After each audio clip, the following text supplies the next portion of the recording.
He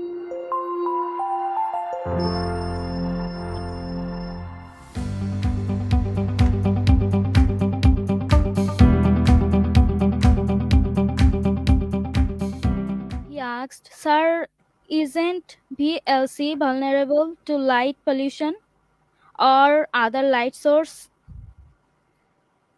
Uh, uh, your room has light. My room has light. You understand? You already have a light.